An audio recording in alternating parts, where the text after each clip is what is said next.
ay kasama ko pa sa Senate of the Philippines. Ang aking kaibigan, ang aking kumare, Senator Amy Marcos.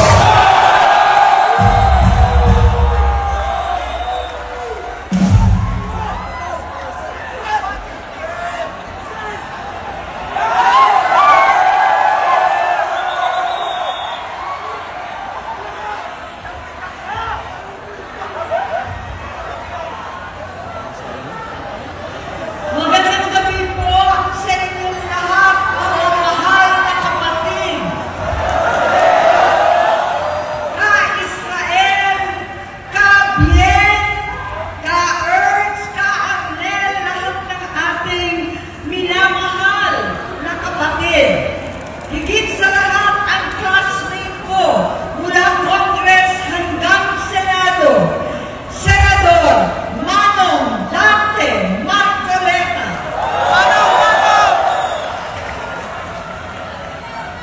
Napakahirap po ang pumunta, tumayo, at magsalita sa inyong harapan. Pero noong pa man, alam ko walang madali kapag ikaw ay Marcos. Nanginginig ako at ang aking boses. Hindi dahil ako'y natatakot sa inyo, kundi dahil nalulungkot po ako. Ipagpaumanhin ninyo kung sa gitna ng pagsasalita ko, ako'y hihinto, hihinga dahil sa bigat ng aking kalooban.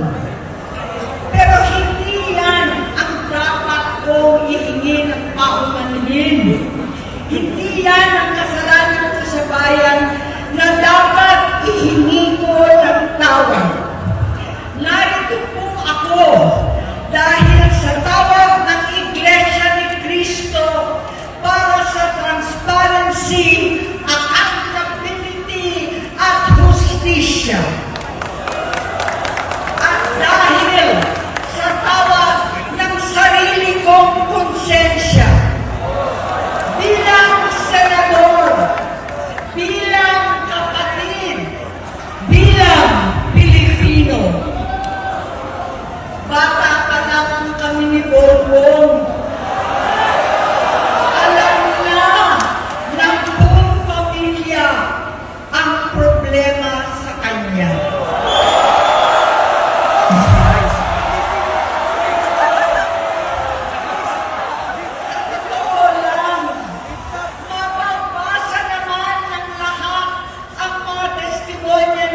nakausap. Sumamba siya sa akin talagang hinintunan niya. Naniwala ako kasi sabi niya gusto niyang tumakbo. Ang sabi ko, tutulong ako sa abot ng aking makakaya. Ipinakilala ko si Bongbong kay Inday. Naging magkatandem sila. Pagkatapos noon ay biglang hindi na niya ako ulit kilala. Kahit si Inday, nagtataka, bigla ko na itsakwera. Kahit ganon, nangampanya pa ako para sa kanya, kahit si Inday na lang ang aking nakakausap. Hindi ko alam bakit ako nakabang sa headquarters nila sa Mandaluyong. Hindi ko alam bakit walang nagre-report sa akin tungkol sa kampanya. Sa totoo lang, masakit mang aminin, nung dinidisqualify na siya, halos papaboran ko na sana dahil may nagsumbong sa akin mula sa kanyang campaign team na gumagamit na naman siya. Nung sinabihan ko, siya at mga taong nasa paligid niya, nagkaisa silang tuluyan akong alisin sa kampanya na ako naman ang bumuo.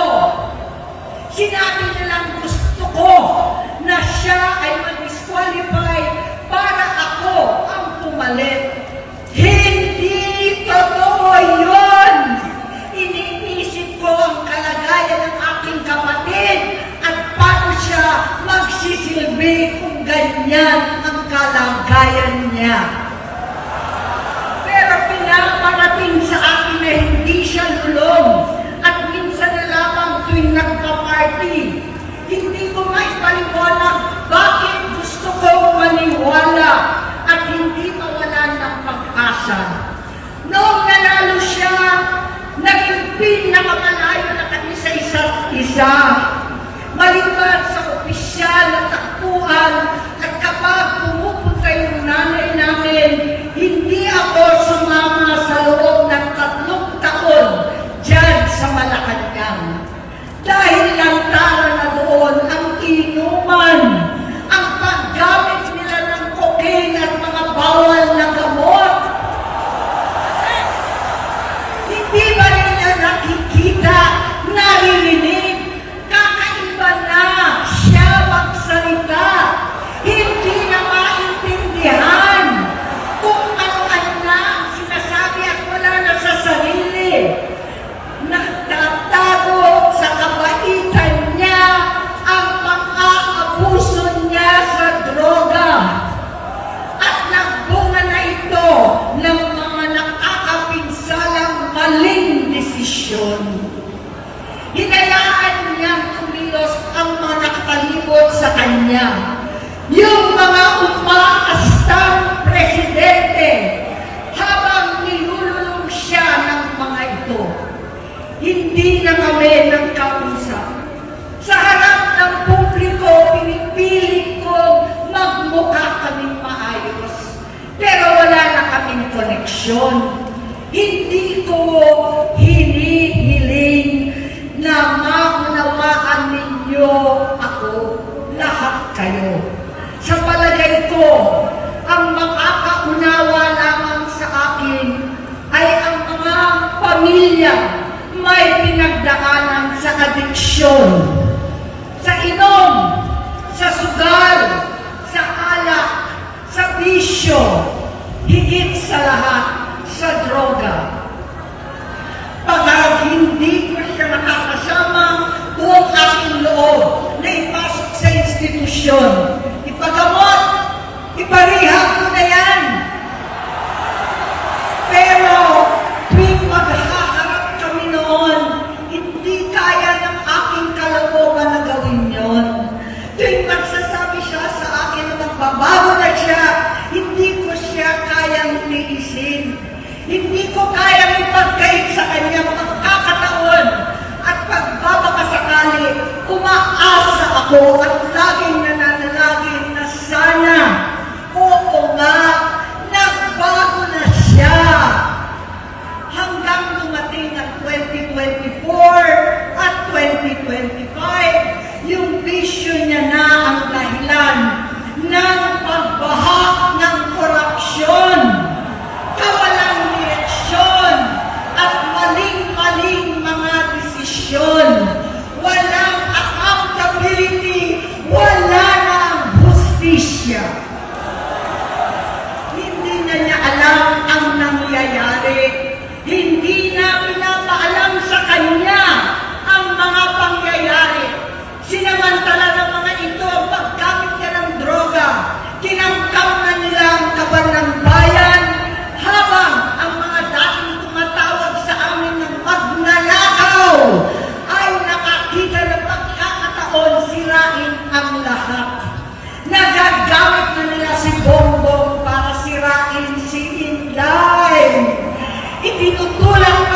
Inday, sa confidential funds na kung tutuusin ang galing naman sa opisina ng Pangulo, hanggang sa pagpadukot sa dating Pangulong Duterte para itago na lamang sa ibang bansa.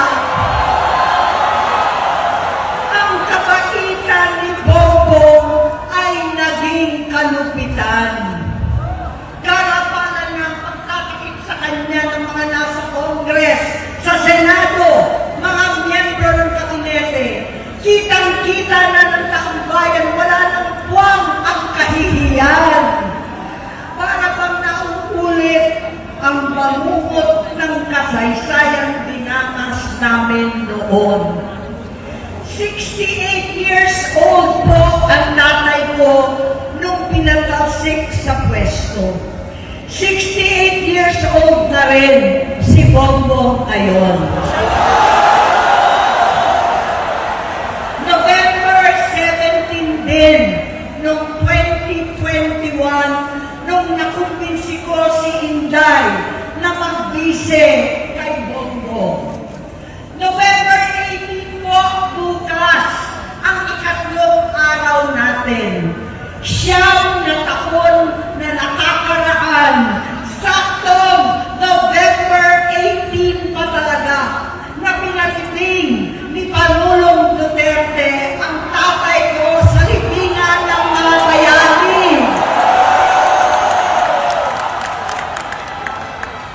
Halo-halo na ang aking nararamdaman, pero alam ko ito ang dulo at hangganan ng aking pagtitiis at pananahimik. Hindi na tayo mananahimik! Dahil nalaman ko pati ang mga anak niya ay nagdodroga na. Pinasusuklaman ko pa ang pag-alok ng mag-inang si Sandro ng droga ang aking mga anak at iba pang mga kamag-anak. Yan ang hindi ko na mapapalampas. Sa loob ng halos 4 na dekada, wala akong ibang pinangarap kundi maipakita sa sambayanan na hindi kami masamang tao. Hindi masama ang pamilya Marcos. Gusto kong ibangon ang dangal ng aking ama. Sa pamamagitan ng nagpagtatrabaho para sa bayan, sinikap kong maging mabuting gobernador, tinakawan, senador. Hindi ako halos nagpapahinga para makapag-iwan sana ng legasiya na kapag sinabing Marcos, nabawi na namin ang tingin sa nakaraan. Ngunit sa kagustuhan kong maging responsableng anak, matupad ang pangako ko sa aking ama, nabigo akong maging mabuting kapatid. Naging mahina ako kay Bongbong. Sa kapulisan at sundalo, sa lahat ng mga leader at tagapagpatupad ng batas, siya ang Pangulo natin ngayon. Sinabi ko kung anong kalagayan niya ngayon. Tulungan niyo ako mapabuti ang kanyang kalagayan. Tulungan niyo ako matulungan siya. Hindi niya ako kalaban. Ang kalaban niya ay ang sarili niya. At nadadamay ang bansa sa laban na yan. Bilang senador at lingkod bayan, batid ko ang mga problema at gaya ng bayan, alam ko rin ano ang solusyon. Sa pagkakawatak-watak, patuloy na pamumulitika, pagnanasa sa kapangyarihan ng mga talunan naman, kaguluhan sa Mindanao, alanganing giyera sa China at Estados Unidos, kawalang pananagtan sa flood control scam,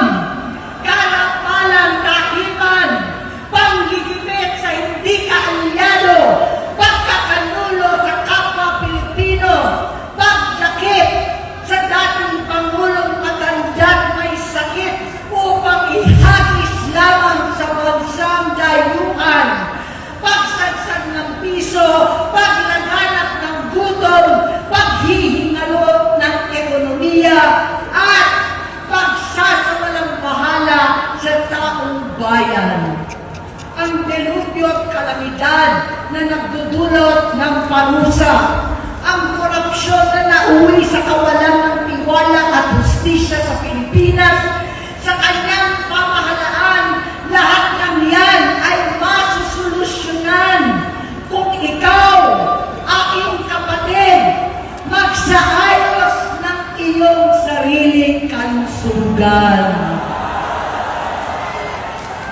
Kapag humupa ang ingay sa politika, kapag umuwi na kami sa aming pamilya, hindi bilang senador, kundi bilang ate, bilang si Manang Aimee ni Bonget, kaya ito sasabihin sa harap ng taong bayan, sa harap ninyong lahat, at sa harap ni Bongbong. Bonget, magtatatlong taon na tayong hindi nakakausap.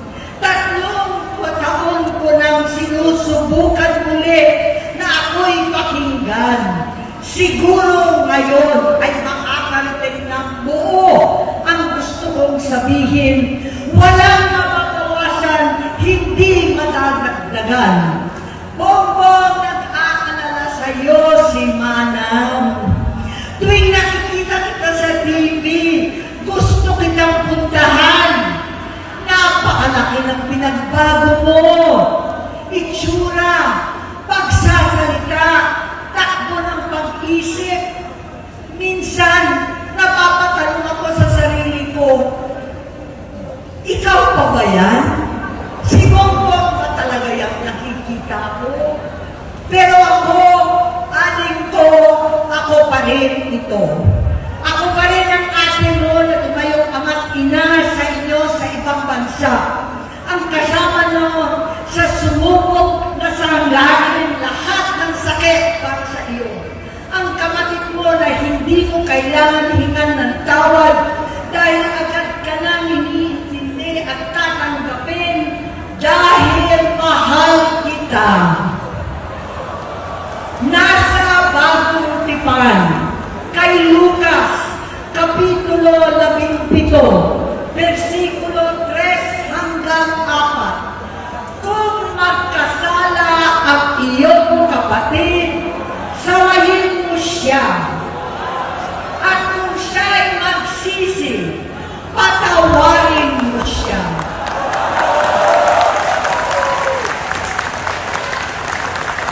Tama na, ading ko. Tapusin mo na ang paghihirap mo at ng bayan. Gaya nung umalis tayo sa palasyo, kaya mo pa rin hawakan ang iyong kamay, huwag kang matakot. Malaki na ang dulot sa iyo ng droga. Sinisisi ko ang sarili ko dahil hindi ako nakinig sa mga sumbong.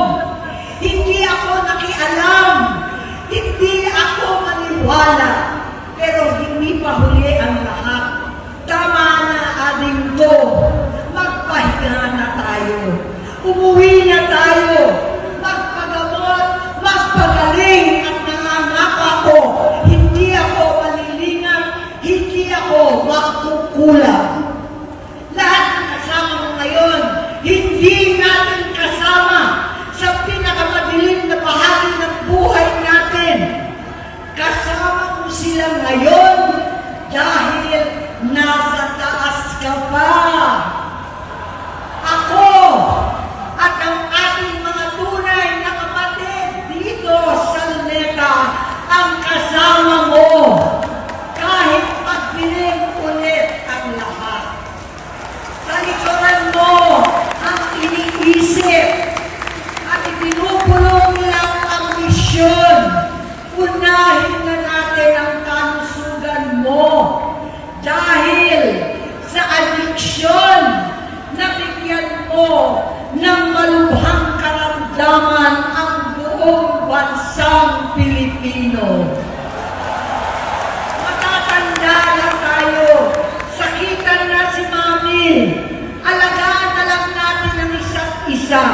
Kaliwat kanan man ang panghuhusga sa akin, malinaw sa aking puso na dapat mauna ang Diyos, ang bayan, pamilya at sarili.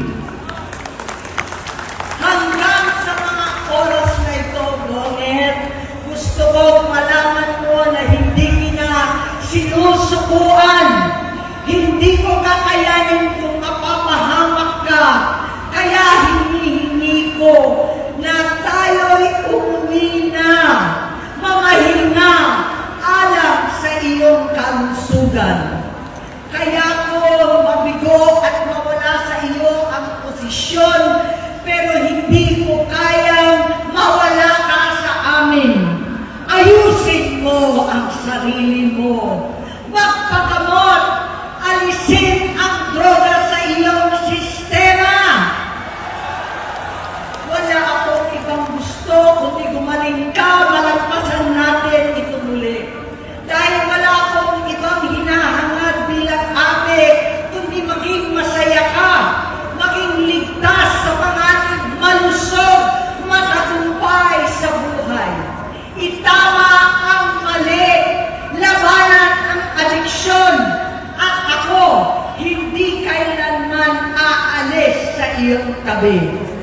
Susuporta at hindi titigil, manalangin kasama ninyo dito sa Luneta at sa buong mundo. Dahil iyon naman ang tungkulin at ibig sabihin ng salitang kapatid, kapatid, mabuhay kayong kapatid. Maraming salamat po.